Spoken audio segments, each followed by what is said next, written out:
अस्सलाम वालेकुम students, I hope this video finds you well. सबसे पहले तो स्टूडेंट्स मैंने आपसे बात करनी है कि आप में से बहुत सारे लोग जो हैं वो होमवर्क को लेके सीरियस नहीं हैं। तो सबसे पहले बच्चों, आपका जो नंबर 1 प्रायोरिटी है वो आपकी पढ़ाई होनी चाहिए। प्लीज़ मेक श्योर कि आप पूरी वीडियो देख के उसमें से होमवर्क सेंड करें। अगर आपको सेंड करने का तरीका नहीं पता चल रहा तो it's very simple, just write down the homework on your notebook और उसके बाद अपना नाम, अपना सेक्शन आईडी ऊपर कॉपी पे ही मेंशन करके आपने सिंपली एक पिक्चर बेटा मोबाइल से लेनी है और सेंड कर देनी है। ठीक है, आज का जो हमारा लेसन है सबसे पहले हम इसका SLO देख लेते हैं। ठीक है, इट्स SLO में सबसे पहले हमारे पास जो है वो guess the meanings from the context, उसके बाद हमने इसको वेरीफाई करना है विद डिक्शनरी या थेसॉरस और यूज़ एब्रीवेशंस एंड एक्रोनिम्स के आगे है। ठीक है, ये डायरी आपको घर भी सेंड हो जाएगी, आपने वहाँ से भी इसको टैली कर लेना है। उसके बाद सबसे पहले हमने कॉन्टेक्स्ट में से मीनिंग अंडरस्टैंड करने हैं और डिक्शनरी से उसके मीनिंग को वेरीफाई करना है। अब मैं पहले आपको पढ़ा देती हूँ, उसके बाद मैं जो है ना आपको ये स्टूडेंट टास्क और ये सब चीज़ें समझा दूँगी इसमें से। ठीक है, तो सबसे पहले आज हमने जो रीडिंग करनी है वो पैसेज नंबर 5 से करनी है। Pakistan is a culture rich country, Pakistan सकाफ़त से भरपूर मुल्क है। ठीक है, आई ट्राइड कि मैं मीनिंग आपके लिए ऊपर साथ साथ लिख दूँ तो आप इसको यहाँ से देखते जाएं। It has some sports as part of the culture, इसके अंदर कुछ खेल हैं जो कि सकाफ़त का हिस्सा हैं।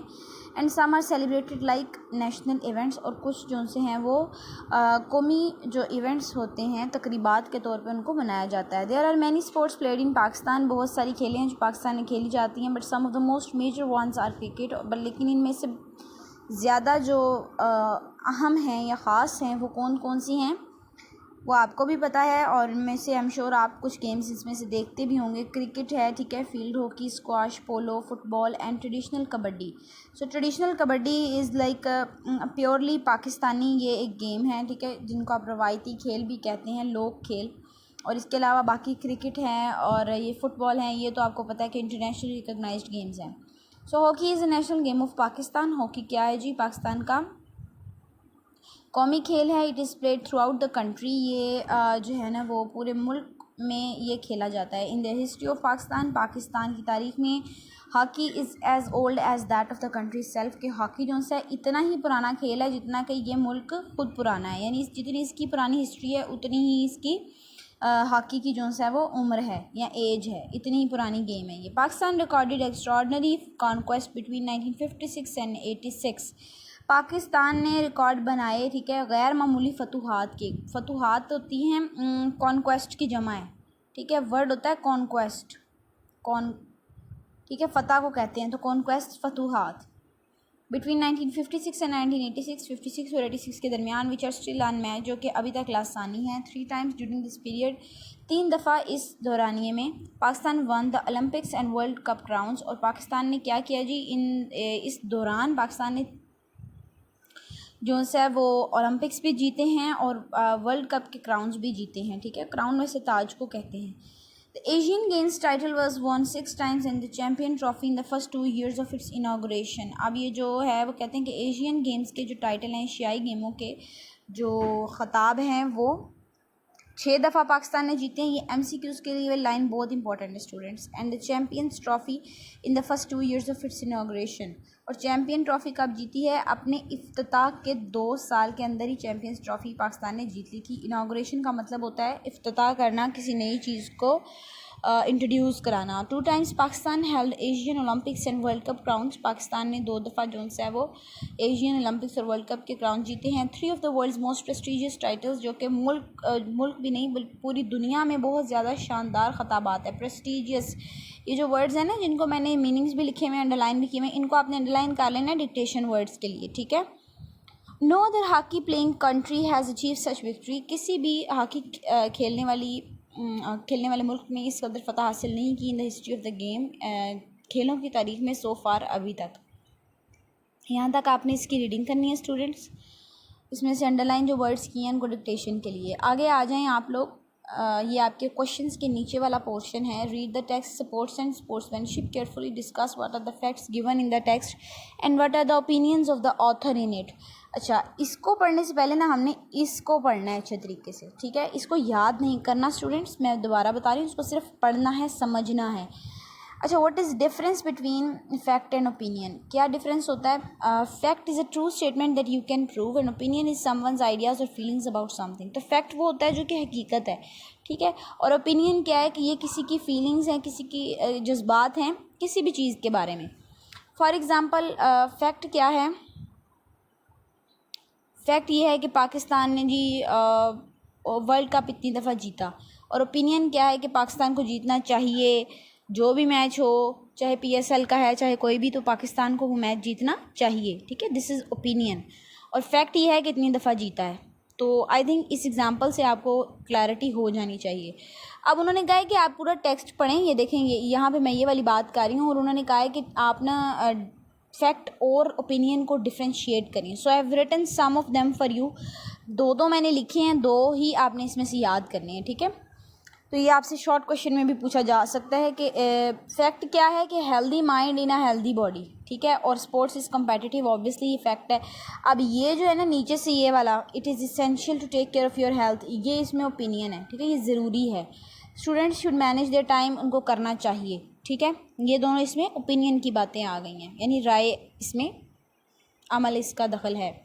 नीचे एक्टिविटी पे आ जाएं। उन्होंने कहा consult internet and make a fact file of your favourite sportsman by using the following points. अच्छा, पॉइंट्स यही रहेंगे, ठीक है, क्वेश्चन वाले पॉइंट्स। मैंने जो उनसे लिखा है, आप ज़रूरी नहीं कि आपने यही लिखना है, आप कोई और भी इसमें लिख सकते हैं, लेकिन उसके बारे में फिर आपको पूरी इन्फॉर्मेशन होनी चाहिए। I have written it for you, आप इसको यहाँ से पढ़ सकते हैं कि it is about Babar Azam, sport कौन सी करते हैं, वो क्रिकेट है, एज है, वेट, ठीक है, ये सब इन्फॉर्मेशन गूगल से ली गई है। प्लेइंग स्टाइल क्या है कि वो फास्टेस्ट बैट्समैन है। इंटरेस्टिंग फैक्ट ये है कि is the only batsman who scored 3 consecutive centuries twice, ठीक है, कंसेक्यूटिव होता है लगातार।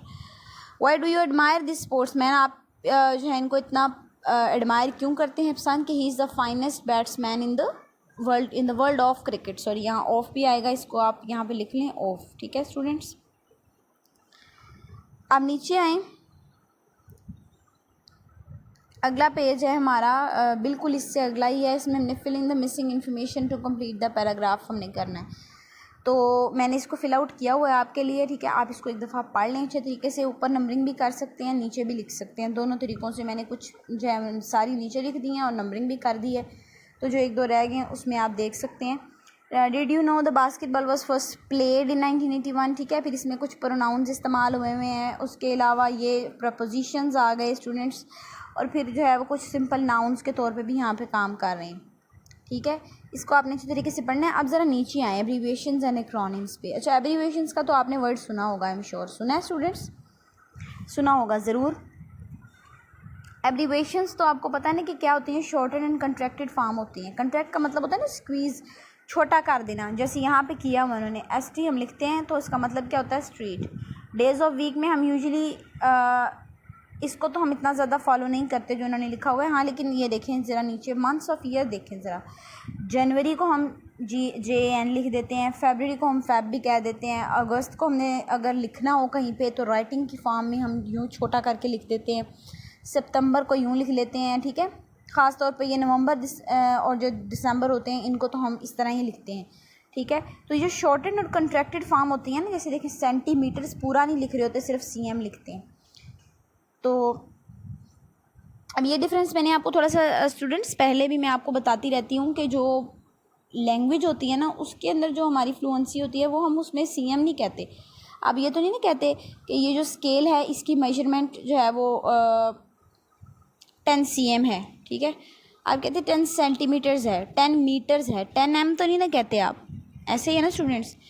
तो इस तरह हमने जब वर्सेस हमने पढ़ना होता है, ठीक है, पाकिस्तान वर्सेस इंडिया, हम ये तो नहीं ना कहते पाकिस्तान VS इंडिया, ऐसा तो नहीं कहते हम सिर्फ कहते, हम बोलते यही हैं लेकिन लिखने में हम इनको कंट्रैक्ट कर दिया करते हैं, ठीक है।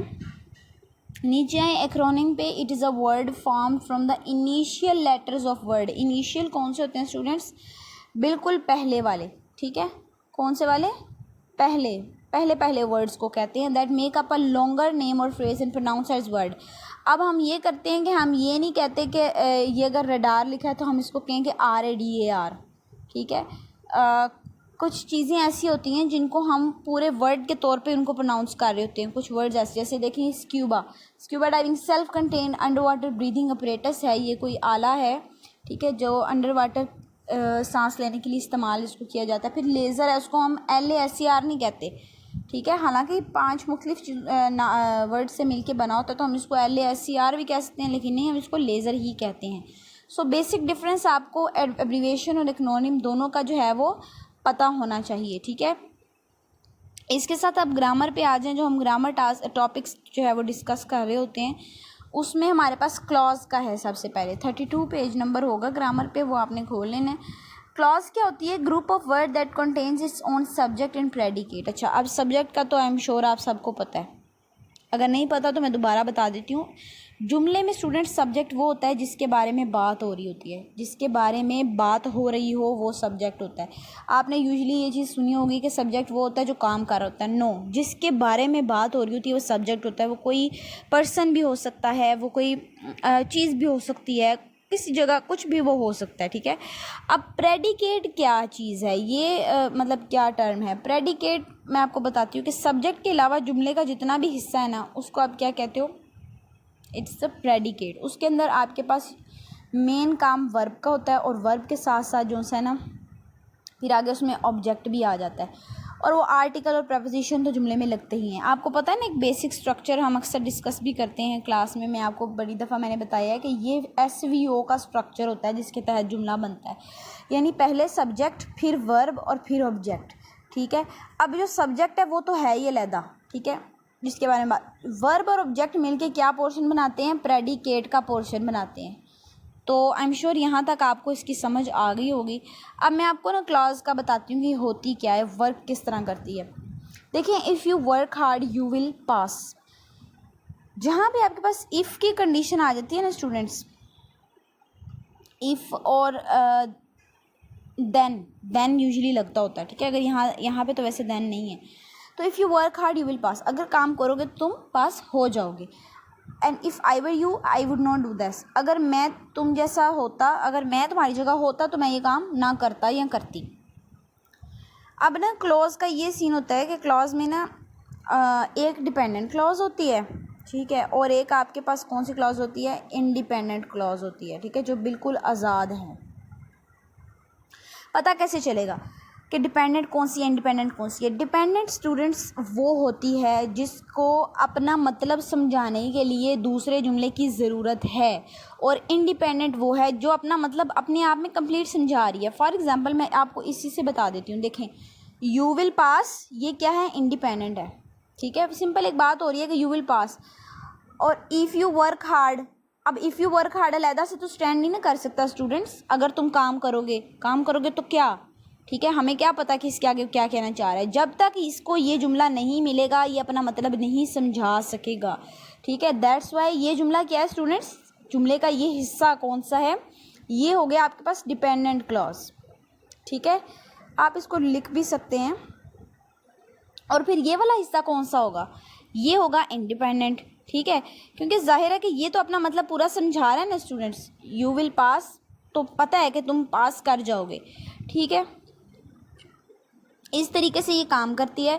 अब आप नीचे एडजेक्टिव क्लॉज पे आएँ। अच्छा, इसके साथ मैं आपको बता दूं कि ये जो हमने टॉपिक कर रहे हैं ना ग्रामर के स्टूडेंट्स, ये सिर्फ MCQs के लिए कर रहे हैं, ठीक है, क्योंकि आपको पता है कि आपके पेपर का जो मेजर हिस्सा है वो MCQs पे कॉन्स्टिट्यूट कर रहा होता है। That's why we are doing it. और आपको इसका कॉन्सेप्ट अच्छे तरीके से समझ में आना चाहिए, ठीक है। आगे 9th 10th में भी यही चीज़ें हैं। नीचे आए एडजेक्टिव क्लॉज पे। अच्छा, पहले तो मुझे बताएं कि एडजेक्टिव होते क्या हैं। एडजेक्टिव्स क्या होते हैं? A word which qualifies a noun और प्रोनाउन इज एडजेक्टिव। अच्छा, अब क्वालिफाई का क्या मतलब है? आपने बड़ी दफ़ा पढ़ा होगा क्वालिफाई। देखें, जब नाउन की किसी खूबी को आप बयान करेंगे ना स्टूडेंट्स, नाउन की, जैसे देखें इस जुमले को, देखिए आप पहले जुमले को, this is the boy who stole my pen.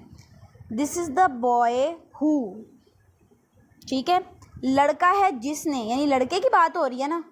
अब मैं अगर दिस इज़ द बॉय लिख देती तो जुमला तो वो भी मुकम्मल था, ठीक है, लेकिन मैंने इसकी आगे एक्सप्लेनेशन करना चाहिए, जिसने मेरा पेन चुराया। तो चुराया किसने है? बॉय ने, लड़के ने। तो लड़का, बॉय यहाँ पे क्या है? नाउन है ना, नाउन के तौर पे जुमले में काम कर रहा है। तो नाउन की मॉडिफिकेशन होगी ना, एक्सप्लेनेशन हो रही है मज़ीद, तो फिर ये क्या बन गई? एडजेक्टिव क्लॉज बन गई। ठीक है। और एडजेक्टिव आपको पता है कि नाउन की खूबी या खामी के बारे में बताता है, तो ये खामी के बारे में बता रहा है ना जिसने मेरी जो है पेन चुराया, तो हमें पता चल गया कि ये एडजेक्टिव की बात हो रही है। अच्छा, एक और चीज़ जो मैं यहाँ पे बताना चाहूँगी वो ये कि जो क्लॉजेज़ होती हैं ना स्टूडेंट्स, चाहे वो एडजेक्टिव है, चाहे एडवर्ब है, चाहे नाउन है, वो यूजुअली इन अल्फाज के साथ फॉलो हो रही होती हैं। Why, that, whose, when, how, ठीक है, इस तरह के अल्फाज के साथ आप अक्सर नोटिस करेंगे। और फिर आप उसी पोर्शन को ही आगे अंडरलाइन कर रहे होते हैं कि विच होम, क्योंकि वो उसकी एक्सप्लेनेशन हो रही होती है। देखें यहाँ पे हॉर्स है, हॉर्स भी नाउन है।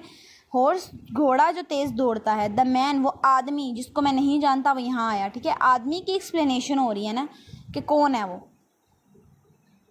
तो आई होप यहाँ तक आपको इसकी क्लैरिटी होगी, ठीक है। अगर किसी को यहाँ तक भी समझ नहीं आई तो स्टूडेंट्स आप पूछ सकते हैं, ठीक है। मज़ीद उन्होंने इसी तरह की एग्जांपल्स दी हुई हैं, बल्कि एक्सरसाइजेस में उन्होंने इसकी एक्सप्लेनेशन भी बड़ी अच्छी की हुई है, आप इसको देख सकते हैं, ठीक है। और ये जो एक्सरसाइज है ना स्टूडेंट्स, इसको आपने खुद फिल आउट करना, ओके। यहाँ पे मैं इसको जो है ना वो निशान इसका लगा देती हूँ। आपने ये वाला पोर्शन खुद से सॉल्व करना है। और अब मैं आपको इसका होमवर्क टास्क समझा देती हूँ। आ जाएं आप लोग वापस से। होमवर्क में हमारा जो है आज काम है स्टूडेंट्स वो ये है कि we have to write 6 sentences using at least 3 sports acronyms accurately. Sports के एक्रोनिम्स लिखने हैं। एक्रोनिम मैंने आपको बता दिए हैं क्या होते हैं। अब वो आप लोग यहाँ से भी हेल्प आउट जो है ना हेल्प ले सकते हो। ये देखें जैसे ये हैं, तो ये सारे स्पोर्ट्स से रिलेटेड ही हैं, इनको आपने करना है सर्च, ठीक है। ये क्या लिखा है, किलोमीटर, आवर लिखा है, FIFA stands for what, PSB stands for what, PCB. इनमें से आप जो है ना एनी 3 जो है वो लिख के होमवर्क की कॉपी पे होमवर्क की बेटा पिक्चर ले के आपने स्कूल को सेंड करनी है ताकि आपका होमवर्क मार्क हो सके। तो मेक श्योर कि आप ये वाला काम ज़रूर करें, ठीक है स्टूडेंट्स। और इसी के साथ आज के लेसन जो है वो हम ख़त्म करते हैं। अल्लाह हाफिज़।